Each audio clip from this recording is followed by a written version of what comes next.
In this episode of the Perty Nerdy Talk Show, Be like, I know lots of stuff about plants. Now you are too. That was born out of being a giant nerd. A lot of advanced biology classes, like advanced biology, virology, botany, just because I'm a dork. I do have a lot of people that ask me, how are you able to get so much writing published so quickly? I'm a legacy writer. I have a database of 97 books, an erotica novel, BDSM, but also LGBTQ. Wow. You got the whole alphabet. This is probably going to throw another curveball for you. I went into drag performing. I know, right? I went to geisha parties. Pull aside the veil to the willow and flower world. I'm like, whoa, secrets, fun. Geisha Hands is a historical fiction novel that takes place during the Meiji period of Japan. The best way to explain something is with a picture. This is what the world looks like. I can use these terms. They don't have to feel lost. I was so inspired. This is my magic system. Writers and gaming just kind of go together. 100 dangerous plants. 100 stat boost potion recipes. Baker's dozen of homunculi recipes. You're an illustrator as well? Yes, I am. Wow, jeez, Louise, I almost said something else. It all comes together. There is a method to the madness.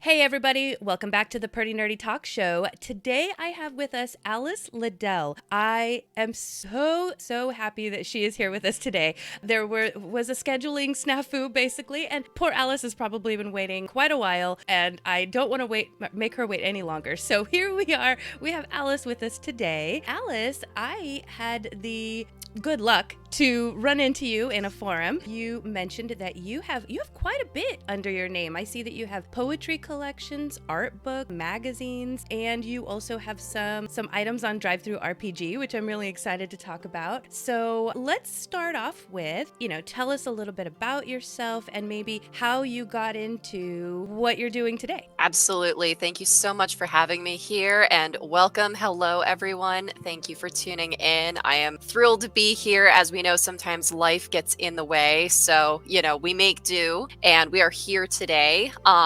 I am Alice Liddell, aka Lauren A.R. Masterson. I'm a writer, an artist, a live streamer, a YouTuber, a social media manager. I have an extensive list, Jill of all trades going on, and I'm always working on something new. And it is just such a treat to talk to y'all specifically about my tabletop gaming writing as well as my writing in general today. Awesome.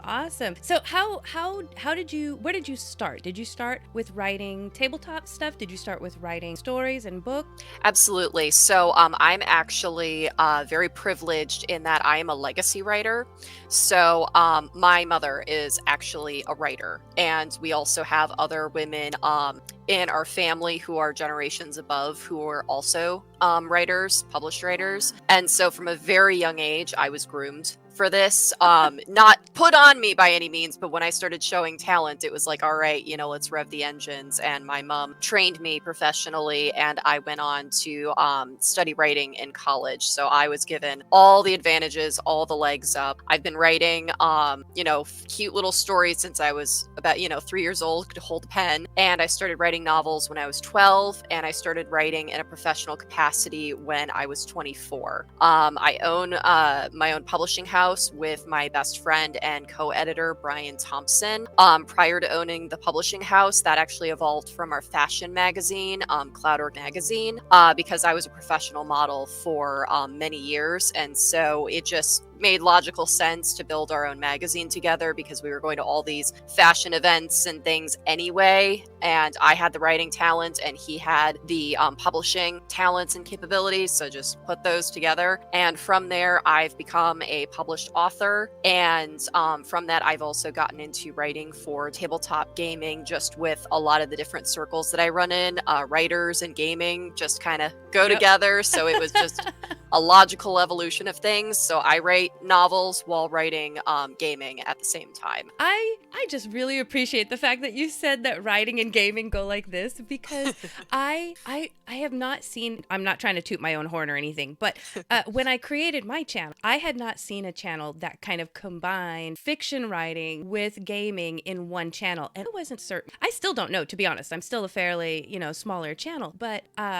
I wasn't sure how it would be received if I have two different audiences, or do I have one audience? And I felt confident that there are people out there that are writers and are also into tabletop gaming. And it sounds like you feel the same, right? So I just appreciate that, because I would really love to see that. I don't know, right now I still haven't seen that on my channel. I haven't seen that there's one audience. So I'm hoping that that's where this goes. This is great. Thank you. So I want to, oh wow, you said a lot back there that I was taking notes on that I'm very curious about. One is that you started writing novels at 12? Yes. So and that's like a full, from beginning to end novel. That's amazing. Did you do anything with that work, or is that kind of just tucked away for your own personal reference? Absolutely. So I have what I like to call my database, because I do have a lot of people that ask me, how are you able to get so much writing published so quickly?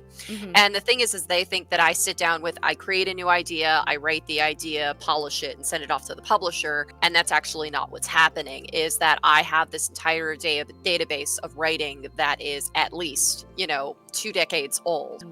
There's far more updated writing in there, obviously, too. It's pretty much anytime I have an idea, I just throw it in the database and then, figure out on my prioritization list what I want to write next. But most of the time it's I finish a novel, polish it, publish it, and then go to the database and be like, all right, which one is next? And they're anywhere from like 5% to over 50% complete. And so I'm not starting from scratch with any of the stuff that I'm working on. So that, makes the process a lot easier. And funny enough, the first novel series that I started writing when I was 12 years old, and I wrote the final and 13th book when I was in college, I am going to be starting on that once I get the novel that I'm working on right now. Once that is completed and out the door, I am going to take those 13 books that I wrote so long ago, and I'm going to be doing a complete overhaul rewrite on all of them and get all 13 of them published. And it's also going to especially be a big project because, like my novel Geisha Hands, I am also going to fully illustrate them as well. So it's my crown jewel project. So you're an illustrator as well? Yes I am. Wow, geez, Louise. I almost said something else, but I'm just so talented. Thank you.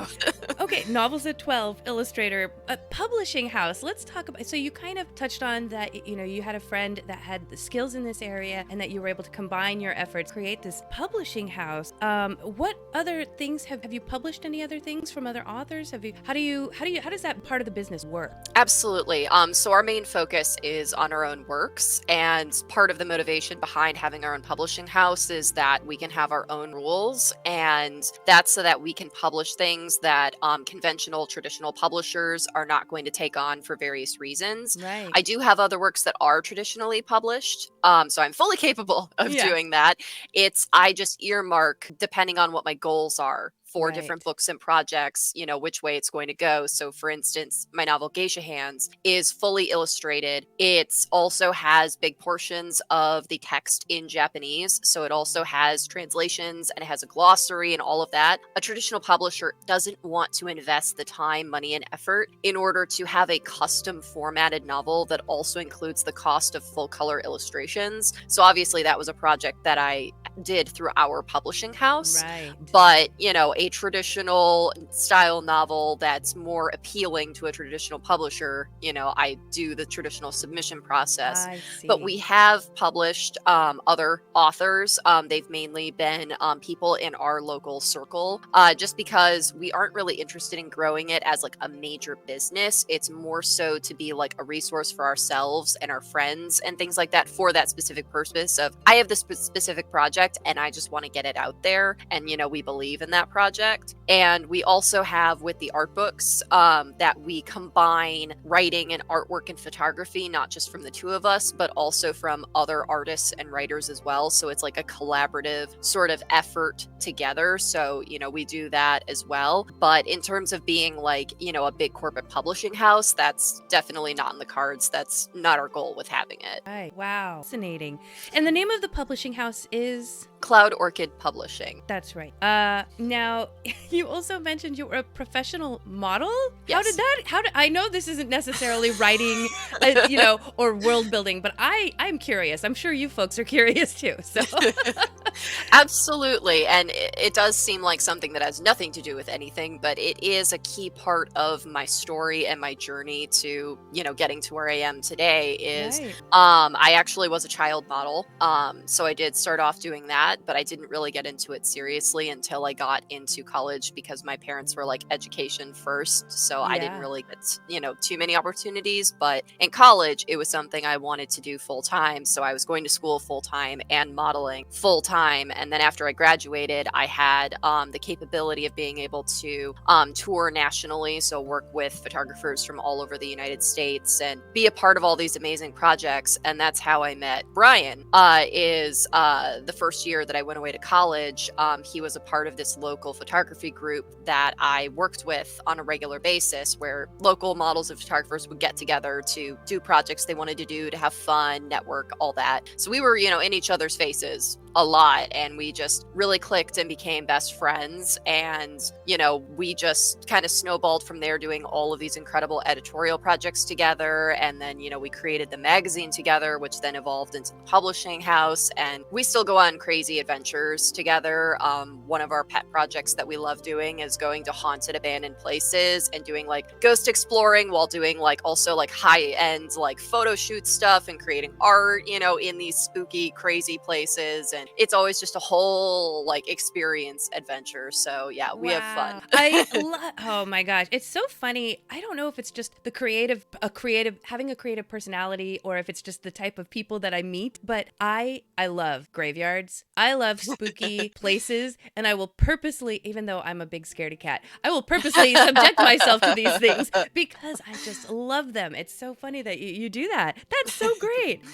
Okay, magazine. You mentioned a magazine. So did you run a magazine, wrote articles for a magazine? So we ran the magazine. So prior to us creating the magazine, we regularly would do editorial photo shoots specifically to submit to different fashion magazines. Uh-huh. And as we did that for a couple of years, we realized this isn't very hard, and we can just do this. So we did, and we made our own magazine that featured our work as well as work from other models, photographers, designers, etc. And that mushroomed into that our later issues included people from all over the world, from the UK, from Italy, from the Middle East, even just all over the place. So it was really amazing. I can see how the modeling and the photography and, like you said, the spooky locales, how that can all kind of meld and tie to magazine and now writing. And there's a circle here, folks. I can see the connections now. Exactly. Wow. So I did all the writing for it. I did all the interviews for all the designers and wrote the pieces to go with the editorials. And oftentimes I was also like the model and the stylist for a lot of the editorials. He was the photographer. He handled all the layout, all the technical stuff. So it all comes together. There is a method to the madness. And is this magazine are you guys still doing it? Are you still running it? So we did retire the magazine when we switched over to becoming the publishing house. You can Okay. still buy all the back issues, but we're not making any ones. Okay. And that magazine is called Cloud Orchid Magazine. Oh, okay. So that's okay. Makes it easy. Right. Okay. So let's talk about some of these published works that you have out here. You have many. Yes. Is there one that you feel, you mentioned Geisha Hand? Is that what you would consider you said your crown jewel of all the things that you've written, or is there another one that you feel is like your favorite piece of written work that you've?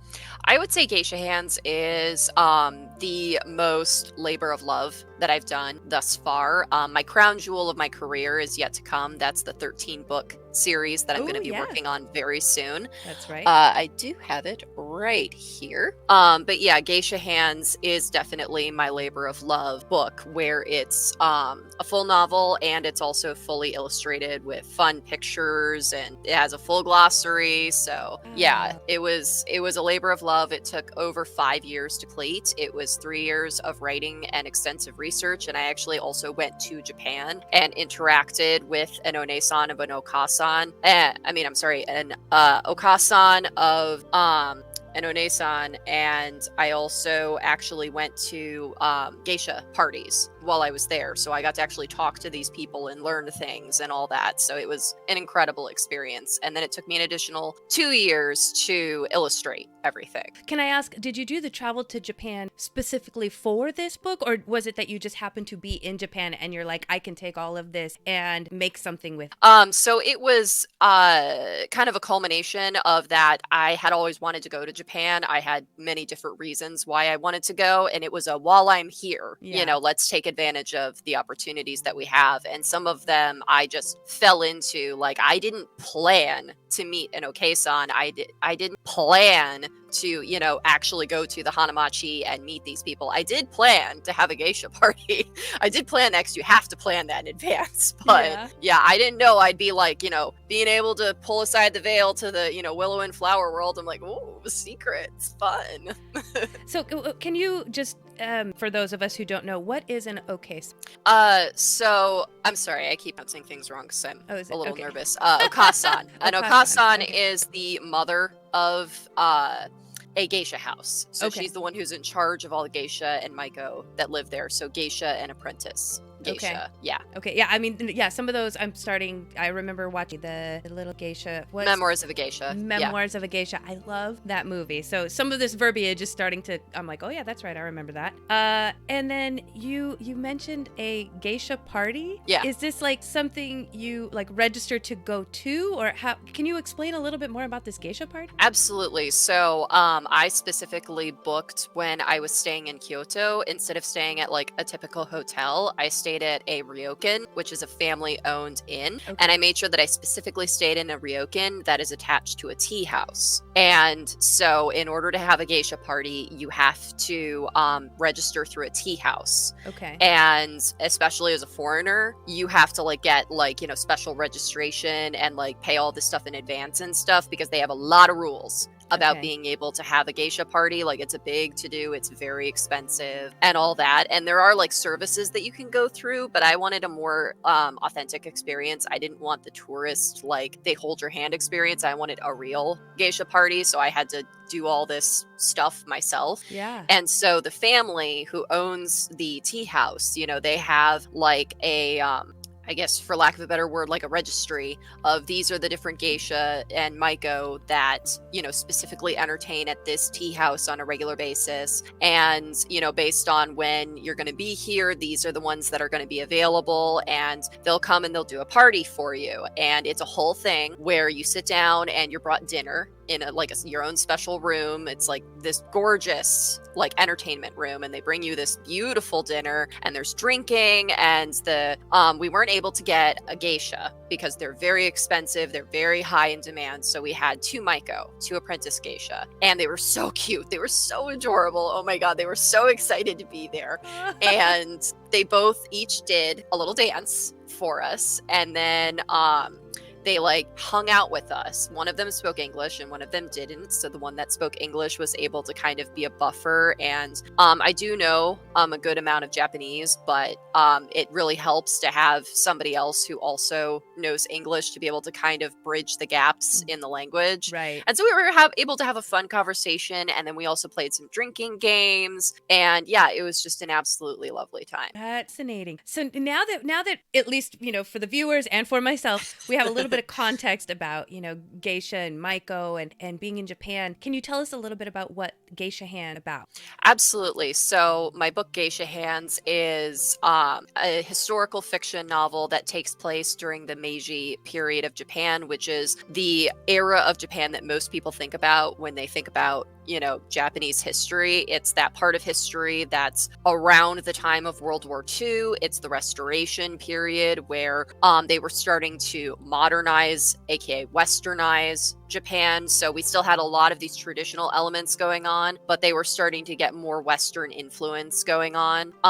So to give kind of like a time stamp, they didn't have cars yet, but they did have like basic electricity, and there were more people that still dressed in like traditional like yukata and kimono and stuff like that, but there were some people that were starting to wear like traditional Western wear. So not quite business suits yet, because it was still, prior to that, but more of the, like, I guess you could think of the traditional European style kind of outfits.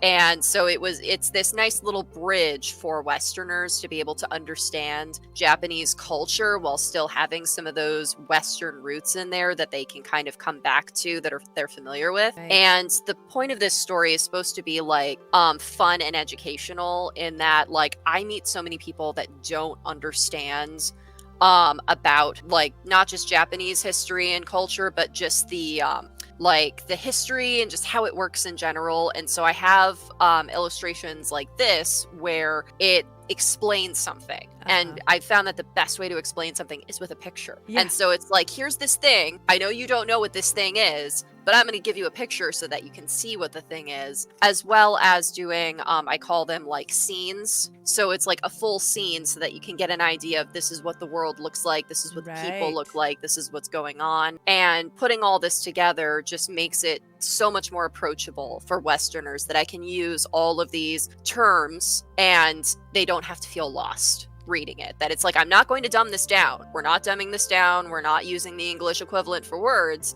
but I'm going to make sure that you understand so you can come along on the journey for this story. So yeah, that's why it was such a big labor of love. And it's also one of my most popular books too. People love it.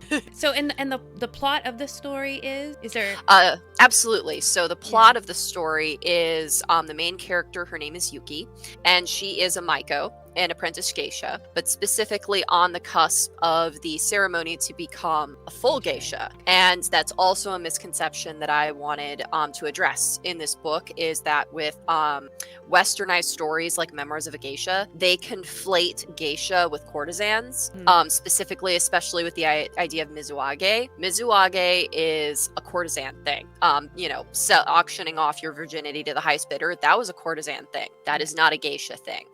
So, talking about what that ceremony actually is, of turning from a Maiko to a full geisha and giving in detail, this is what it's like, through the eyes of the main character, so that you can see firsthand, this is what she's experiencing. This is this monumental milestone in her life and everything that goes into that, what everybody in the community does to be a part of that and all of that. And then also with her becoming a full geisha, her having to find her place now, because it just got real. Okay, you're on your own now, there's no more training wheels and all that. And I also put the idea in there that it's okay to be average, because I feel like so many of these stories, also like Memoirs of a Geisha, like she was the best of the best suddenly out of nowhere and she's amazing and famous, and it's like, that's so not realistic. And it's okay to be average. There's nothing wrong with finding your place in the world and just being really good at being where you're at in your life story. And that's kind of what she accepts, is that she's not the best musician, she's not the best dancer, and you know what, it's okay, because she has clients that think she's great and they love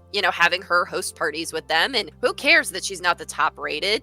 That's not what they're looking for, is some snooty do who costs $1 bazillion and whatever. They're like, she's a fun time, we love her. So it's also a little bit of that message in there, that you don't have to be the best of the best to be living your best life. Yeah, that's a great message. I like that. So do you feel, I figure out how to word this question, with regards to world building, are there elements in there that you felt you had to really it was a challenge to world build, or was it all fairly, with all the research that you did it kind of flow really nicely and there was no struggle with any of the world building or character building? Can you talk about that? Absolutely. So with the world building for Geisha Hands, I would say it was easy for me to build the world with all of the research that I had done and all of that, but the challenge was to make sure that I was presenting everything in a way that the reader was going to be able to understand. So, kind of taking that step back of, I know that I'm an expert and I know what all these things are, but the reader doesn't know that.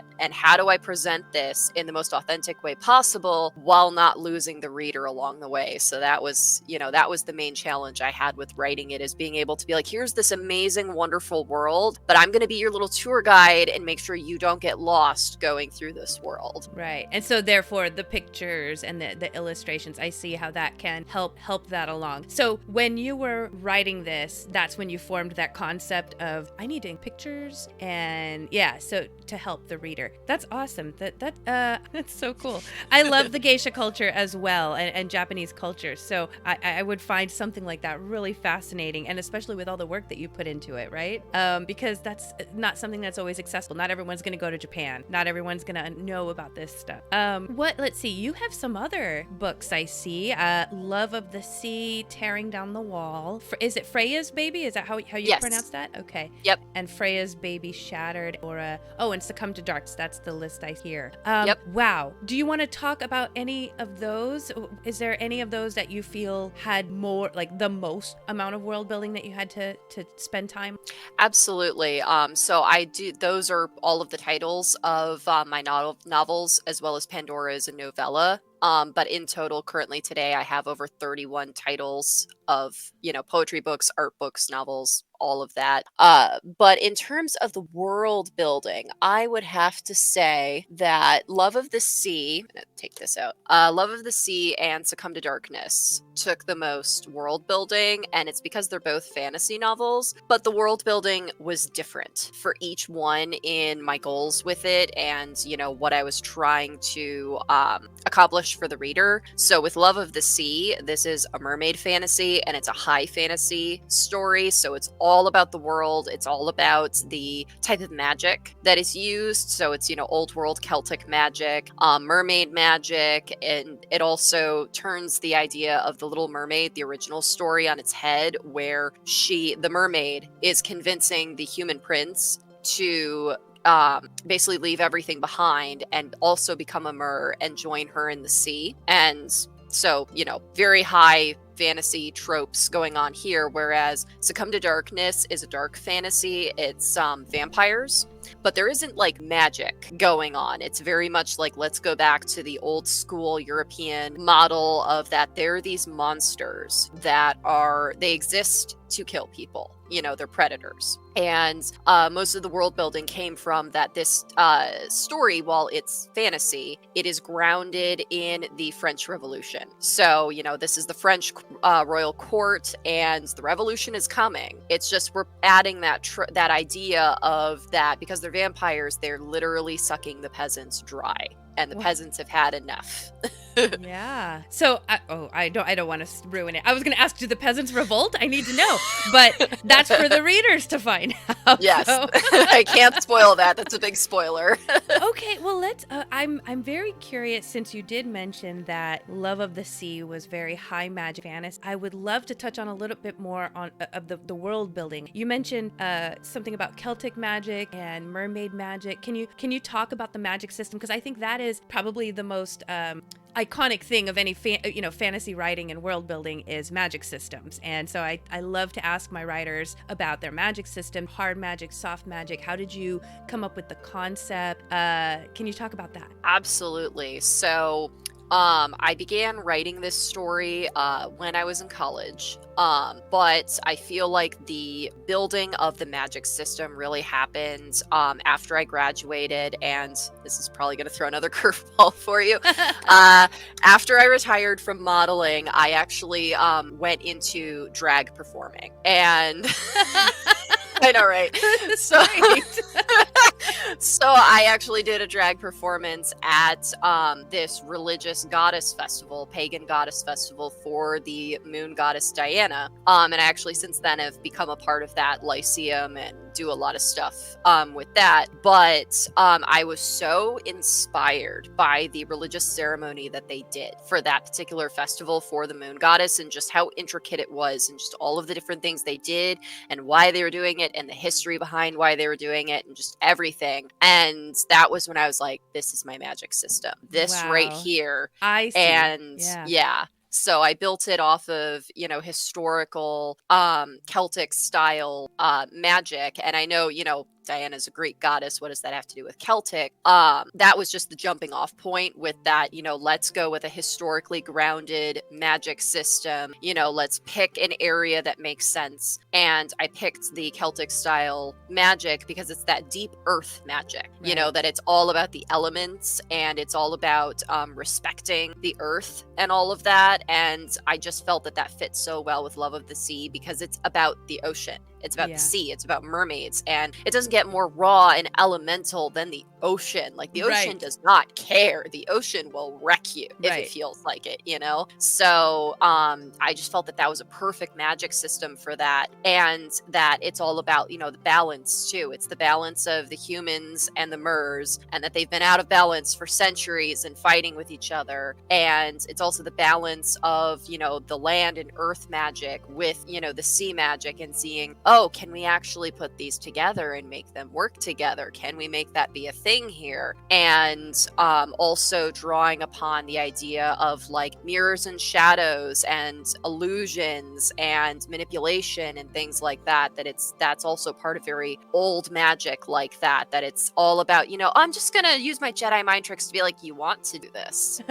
You want to go over there, that kind of idea. So, I didn't want it to be the stereotypical, like, wave a magic wand and poof, stuff happens and whatever. I wanted it to be more of that, like, the suggestive sort of thing, and, very little of the poof, a thing has appeared and all that. Yeah. Is there, without any spoilers, is there maybe an example you think of in the story that you could kind of explain how that works with the magic? Absolutely. So there is a piece of magic that the main character, Azrae, who is the mermaid, utilizes, is what she calls the water mirror, wherein she uses water to be able to make it into a reflective surface, so, like a mirror, and then she can use that to be able to see things that, Okay. she isn't privy to. So she can see what's going on in another room, or she can see what's going on 50 miles away from here and stuff like that. And she can also interact with what's going on. So she could choose to have it where they can see her too. And, it's like a, talking on your phone sort of Right. thing, like Zoom call, or she can have it where they can't see or hear her and she's just observing. She can use it where she can see, so that she's like, I'm going to cast a spell on you. You're now going to do this. I'm going to suggest this to you, sort of thing. And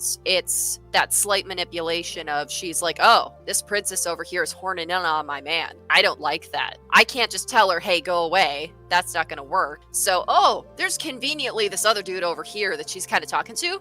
Just going to suggest you like this guy now. You're not very interested in him. You two like each other now. Go have fun. Okay, I see. Yeah. Wow. That's pretty cool. I like that. I like the idea of the mirror. Is this now, do all mer people or do all of the characters have magic or know about magic, or is it just like only her? So I do have it where all of the mer people do know magic. The system is built on, I call it the wellspring, where there is like, a big well of magic that holds all the world's magic. And creatures like Mers have better access to the wellspring, whereas humans, because of their sin of being human, are kind of cut off from that. And only like, druids and things like that really have access to it, but not nearly in the capacity that like Mers have access to it. But that's also, and this is not a spoiler, but that's also a big part of why she's seeking out this human prince. And that's a big part of her journey and why she needs this human prince, is she needs a mate so that then she can take back the throne to her kingdom, because the kingdom was taken over by this really greedy guy. He is destroying everything, and so the Mers, like, they only have like a trickle of magic because he's angered, Poseidon and stuff like that. So he's like, I'm gonna cut you off because you did shenanigans. And so she Yeah. has to help restore the magic for her people as well. So it's Okay. this whole dynamic struggle. Yeah, that sounds really interesting too. I mean, it sounds like it's so almost so different from Geisha Hands, as far as, Very much. do you feel that you're drawn to write in different like genres that you need to kind of rotate through, or are you drawn more than, one more than the other? Absolutely. So I'm definitely all over the place. Geisha Hands is a Japanese historical novel. There is no magic. It's very historical, real people, real facts. And, Love of the Sea and Succumb to Darkness are, fantasy. There's vampires and mermaids and magic and stuff like that. But then I also have romance novels like Tearing Down the Wall and Freya's Baby and Freya's Baby Shattered, where it's, real people, real things happening. There's no magic. There's nothing, mystical happening. It's just real people living their real lives and dealing with slice of life struggles and things like that. I also write horror. I have a few of the art books where it combines horror stories with photography. And one of them I received a very high compliment on, in that it gave somebody nightmares. And I'm like, I did my job. That is probably the best compliment if that's your goal, right? Right. So yeah, I'm all over the place. Wow. And you don't find that it's a struggle for you to move between the genres? That's fascinating to me, because yes and no. Like my writing, I always growing up thought, oh, I'm gonna write fantasy. Of course I'm gonna write fantasy. That's all I love. But then most media that I take in is sci-fi and horror. And so I found that in my writing, more sci-fi and post-apocalyptic, sci-fi things were finding its way in there. And I'm like, what kind of writer am I? Like, I don't know anymore, because I write what I find interesting, but it is definitely pocketed somewhere like over here. So I would love to hear from any other authors, if you're watching this, if you're like this as well. Do you find yourself in one area, or do you find it easy to write between genres? Because now I feel like that's a skill that if people could unlock, like it basically opens up your potential to write about anything. Absolutely. But then that's also the challenge for the not fun side of it, is marketing. Is that then you're like, oh, I do this and I do that over here and this over here, and you have to manage all those different audiences. You have to find your audience. Yeah, that's true. Yeah, so it's a lot of work. Wow. Talking about audiences, I would love to shift over to talking about stuff that you've put on DriveThruRPG. I see here, just to name a few, you put down 100 dangerous plants, 100 witches, 100 avian beasts, and there's so much more. So when did that start, and how? Like, what was the first one that you put out? So the first one that I put out was 100 Dangerous Plants, and that was born out of me being a giant nerd, and one of my pet interests that I went through when I was in school was I actually took a lot of advanced biology classes, so like advanced biology, virology, botany, just, all that kind of stuff, just because I'm a dork. So I created it to have a place to put that, to be like, I know lots of stuff about plants. Now you are too, But I got started in general with writing tabletop gaming, in that I have in the past created some games. They haven't been released yet, and I do at some point in the future do want to work on them and release them, but they were just kind of like for fun, like, sitting at home and doing a hobby for funsies sort of thing. But I got into actually publishing some of these with my partner, Neil Litherland.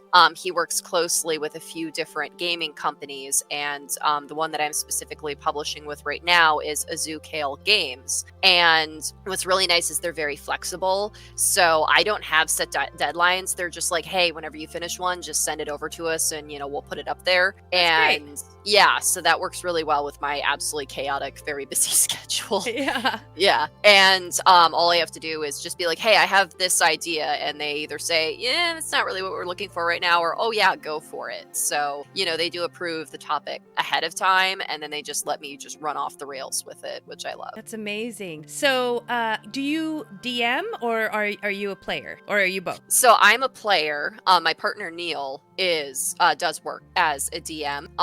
And I haven't really gotten the chance in the past to play as much, just because one, scheduling is really hard with how busy I am, and everybody's schedules, but then two, being able to find groups that are fun for me to play with. I've struggled in the past with a lot of like murder hobo, here for the grind sort of groups, and I'm not that kind of player. I'm here for all of the pretend. I'm here for the role playing. I'm here for the pretend. I'm here for the flavor text. Yeah. All of that. I'm not here for, I just want to hit stuff with a stick. And most of the people I found in the past didn't jive with the way that I wanted to play. Whereas my partner, he is running a changeling campaign, and it's a full LARP with like our friends. And so like we all get dressed up, like all dressed up to the nines as our characters, and we go and we play pretend and run around. Like it's not outside because we have a lot of differently abled people, myself included. So it's all indoors, but we like go to different rooms, and it's like, oh, we have ambiance music and like all this kind of stuff, and it's very interactive, so it's very fun, and I'm just having a blast. It sounds like so much fun. So, okay, I wanted to go through this. So 100 dangerous plants. I was just kind of poking around in there. So I'm trying to figure out how to, again, word the question. So did you take inspiration from like real life plants and then come up with a bunch of fantasy plants? Or yeah, how did you come up with this? 100 of them. Yeah, so some of them are based off of real life plants, where I found some plants that had interesting qualities to them, and then I used that as a jumping off point. But the larger picture of how I created all of them was that I love the scientific idea of ecosystems. I love seeing how everything works together and how so many organisms have very specific jobs. And by itself, it's like, wow, that's all it does. But then when you put it together with the whole ecosystem, it all comes together, and you need each little puzzle piece for the ecosystem to work. And I just felt like that the environment is something that gets ignored in most games. And I feel like it's something that could add so much more to the game. Right. And so creating plants that actually do things. So whether it's a plant that, you want to battle, that it causes a problem, or it's something that's going to cause like a higher problem. So like if you want to have a whole campaign where it's like, oh my god, these particular plants have invaded this town, and now we need these heroes to come and deal with this problem, and the problem is far more complicated than just get rid of all the plants. There's these underlying problems that they've caused that we have to solve for and get rid of the plants, and it's complicated how to get rid of the plants. And I also have other guides where they're beneficial plants. So it's, ooh, if I collect these plants, I can put them together to make this stuff to help me or help my teammates, or help in quests or help NPCs or whatever. So just making the game more immersive was really my goal with that. Right. I think I'm just so drawn to it because I tend to love playing druids, and I've also I felt the same way playing. It's like, yeah, why can't I collect plants as we're traveling, and then my DM help me figure out what I can do with these plants? Like, it sounds like it'd be a lot of work, but for me, for my druid character, I think that would add a lot of immersion. I don't know. I love that. And in real life, I'm also very much like that. I'm just gonna give you a little tidbit that's a little bit embarrassing. But when COVID first came about, and we're all stuck in our homes, and I'd be outside, I'm so tired of being inside to go for a walk. But my brain, again, sci-fi, post-apocalyptic horror, always taking that kind of stuff in. My brain goes, okay, while I'm on my walk, I'm gonna see what I can find that's edible, because I may need this future because the apocalypse is coming. So I would walk around going, okay, that's a manzanita tree. I know I can eat that, and I can eat this, and that's a weed. I can. And my husband's like, what are we ever gonna eat that stuff? I'm like, I don't know, but like there's turtles in that creek over there, and we may need those turtles. Like, I don't know. So this is the kind You're of not stuff alone I do in on real that. life. You're not alone on that. Oh, so funny. And I love this other one, 100 stat boost potion recipes. Same thing. Whenever I play, I've always thought, why can't I mix and match and be like a little mad scientist? Why wouldn't it have an effect, whether it's a bad effect or, a negative or positive effect? The covers on these things that you're putting on DriveThruRPG are fantastic. I love the way they look. It looks like a full collection.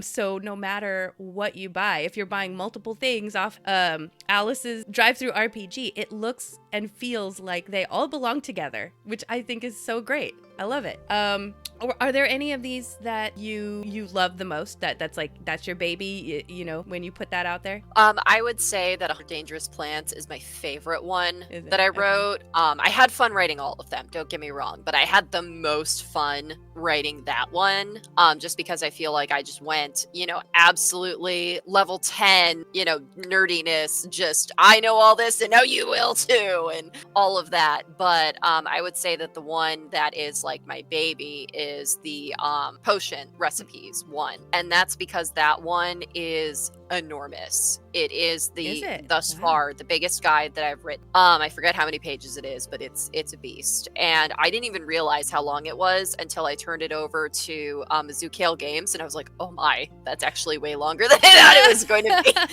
And it's because they're actual recipes. Like, it's like, here are the ingredients you need, here are the effects of the potion, you have to, here are the rolls that you have to do while making the potion in order for it to work. Here's what happens if it works, here's what happens if you mess up, and that's for like 100 potions. And so that's a lot.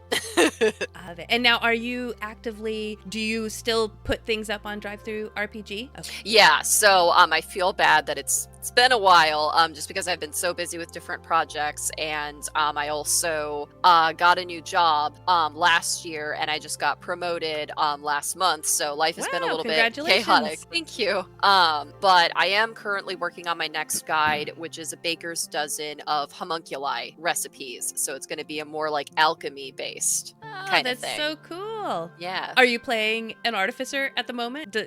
I am not, but we do have a few artificers in our LARP. Okay. So I'll definitely be, bothering them about questions. Yeah, I was curious if it was like whatever you're playing at the moment is helping to inspire what you're putting up there, but it sounds like not necessarily. Yeah. That's awesome. So I wanted to ask, I guess, well, it's kind of going to be two different answers depending on whether we're talking about fiction writing or tabletop writing, but are there any particular tools that you use, tools or methods or anything that you would want to share for people who are maybe trying to break in to fiction writing or, tabletop gaming writing?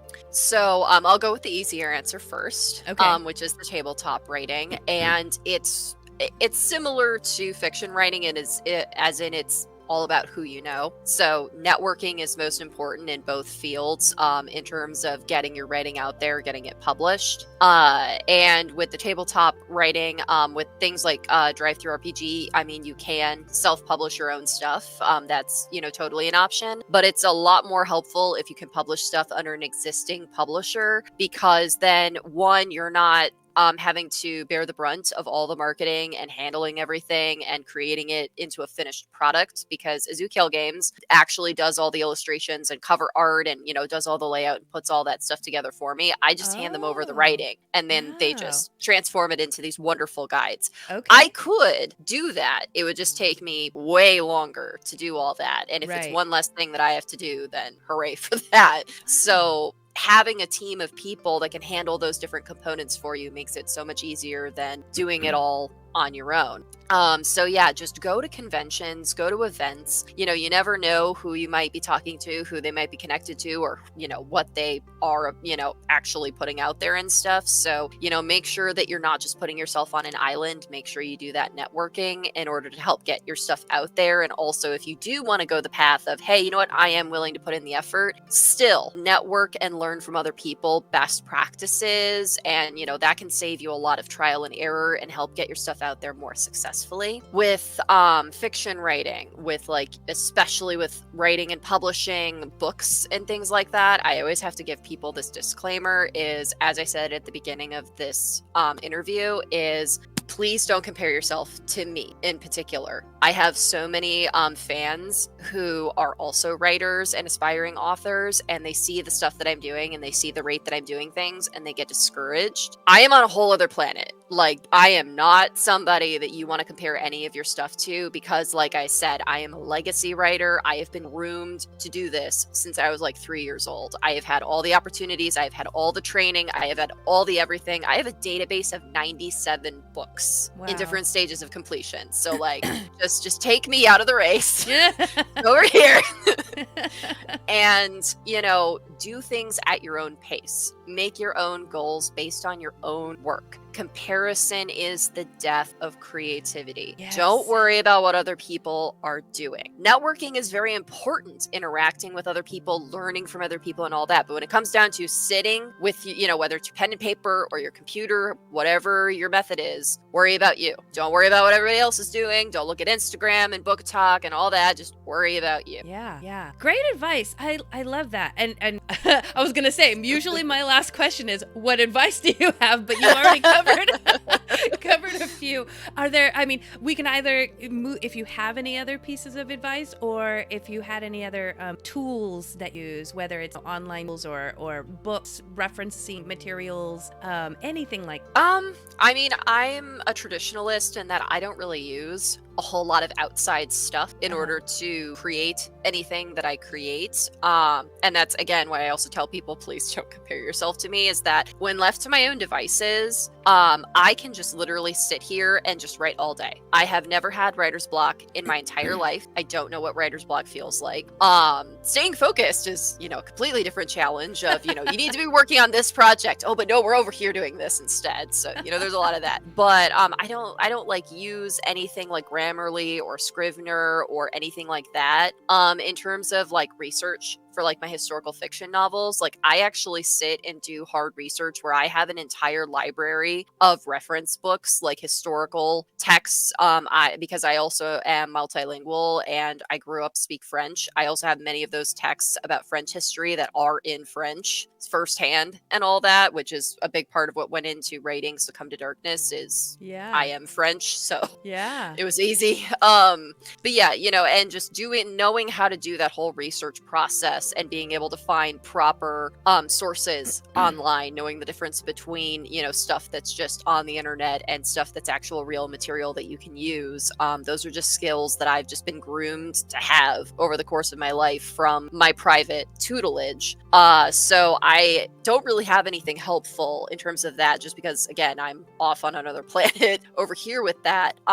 But that's also why it's so important to be a part of communities and go out and do networking and stuff, is you never know what tools or pieces of advice that other people can give you that they're like, yeah, I use this tool and it's really helpful for me for this part of my process and da-da-da. Or, I use this editing method and it's really helpful for me and da-da-da. Or, hey, you should go talk to so-and-so. They can workshop your novel and really help you out, da-da-da. Yes. Like, people are such important resources to have. Yes. Yeah, I definitely agree with you there. And I feel like if you don't network, and I'm not saying that it's mandatory to network, but it definitely helps. But if you don't, if you could be missing an opportunity with someone that's standing right next to you because you don't know any different. And so, yes, sometimes I think some of the writers I know anyway are very introverted, and that is stepping out of your comfort zone, right? To just like start networking and talking to people. It might be their nightmare. I don't know, but I can tell you, and sorry, I am an extrovert, so it's not a struggle for me, but it has been very eye-opening, at least with what I do when I start networking, to find that help can come in the most unexpected places, the unexpected people. So that is really great. Now, as a final piece of advice, because you did mention staying focused. So I think if we could end on what you do to help you stay focused, that is definitely a struggle I think a lot of writers deal with. So I think that would be helpful to hear your process on breaking through and getting focused. Absolutely. So, to start with the explanation of how it's difficult to focus, I have ADHD. So, focus is something that I have to work at every day. It does not come naturally. It's not something I can habit form. I have to work at it. And what I've found to be able to help me to stay focused on my projects so that I actually get the projects done is that I have a to-do list on my phone. I have an app on my phone where it's like, these are the things I have to do today. These are the goals that I have for today. I also have, I call it my master to-do list on my computer, where it's, these are all the things that we want to accomplish. And I had to actually sit and take the time to prioritize them, to be like, okay, we need to do this before we do this, before we do that.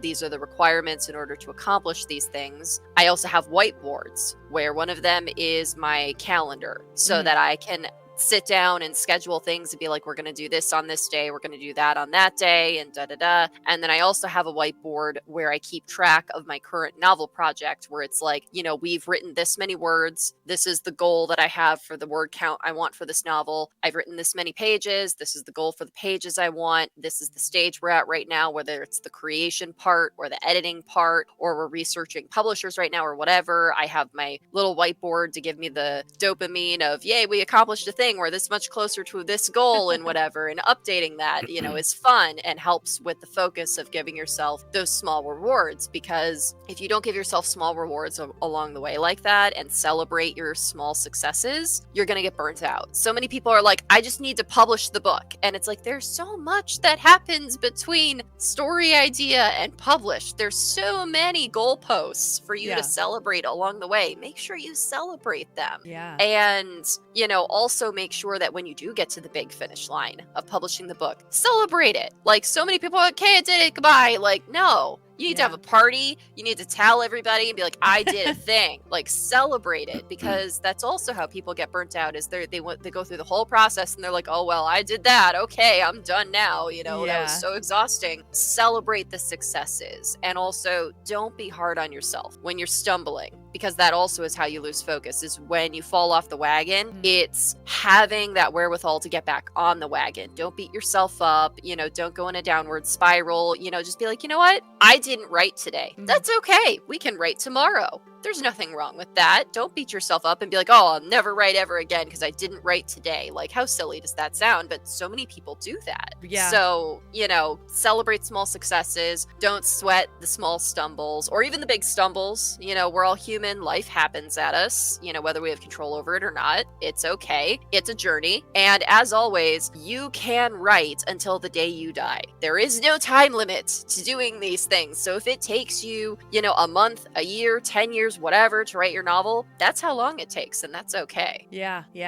Going back again to not comparing yourself to others, right? Your writing speed and pacing could be different than someone else, and doesn't necessarily mean it's wrong or it's right. It's just works for you. I love that. Thank you for that piece of advice. I love that you use the word dopamine, because my husband suffers from ADHD as well, and he is constantly talking about dopamine hits and how for him music is a big motivator, and he has this extremely chaotic playlist. Like, it'll go from classical music to rap to country to vaudeville to something Mexican to anyway, it's all over the place. But for him, that chaoticness of his music is like every new song there's a dopamine hit, because he's like, ooh, this is different, and then he gets doing whatever he's doing. So I just love that you used the word dopamine, because that makes sense to me when he describes his process as well.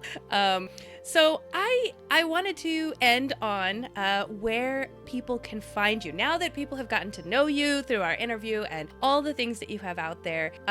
Do you have any websites, or where can people find you on socials that you want them to interact with you? And of course, I will include all the links in the description down below. But share where people can find you and what you've got coming up. Absolutely. So you can find me on Instagram, Twitter, Facebook, and YouTube. My Twitch live stream channel is currently on hiatus, but I am working toward reopening that again.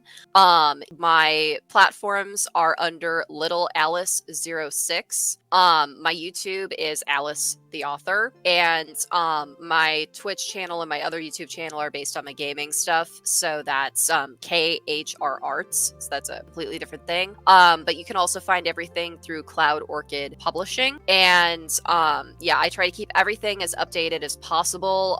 So, posts at least, a handful of times a day. I also do live posting of when I go to events and conventions. So, stay tuned for that, and always check, your calendars for whenever I have an event coming up. I do have an event coming up with WindyCon next month, so that'll be very fun. And as I said, I'm currently working on my 7th novel titled Be Mine. And it is, again, we're going all the way in left field, completely different genre. It is an erotica novel, specifically BDSM, but also LGBTQ. So You got the whole alphabet in there. I didn't think of that. That's funny. Oh my gosh. And where's WindyCon? So WindyCon is in the Chicago suburbs. Okay. It's going to be in a new location this year, if I remember correctly. It's the Sheraton, I believe. No, I'm sorry. It's the DoubleTree Inn. I was thinking of a different convention. It's in the DoubleTree Inn in Oak Brook, and it's going to be November 10th through November 12th. So it's going to be the whole weekend. Me and my partner Neil are going to be there. We'll be on panels. We'll be selling our books there, and I will be in full cosplay as always. So it's going to be a fun time. Awesome. Thank you so much.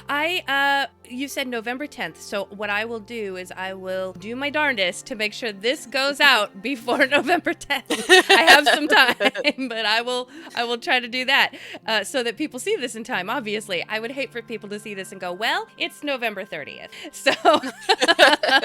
So thank you so much for joining me here on my channel for the Perty Nerdy Talk Show. People, go check Alice out and as all her works. I mean, obviously we've only touched on just a few of the things that she has available. So it really is going to be to your benefit to take a look and scroll through because there's a lot. And honestly, I don't even have all the links. I don't think I have all the links. So this interview is going to be chock full with all kinds of resources for you once I get them all and put them all in the description. Can't wait to share it. Thank you so much, Alice. Thank you so much for having me. It's been an absolute delight. And thank you for including me in your series, and it's been great to meet you as well. Thank you. It's wonderful to meet you too. If you want to know more about Alice and her content, you can find her at alicetheauthor.wordpress.com. Check out all the written works that Alice has available. With this many titles, there's something for everyone. And don't forget to check out her collection of supplementary materials written to enhance your tabletop gaming experiences, all on DriveThruRPG. Make sure you like and subscribe for more interviews like this, and thanks for getting Perty Nerdy with us.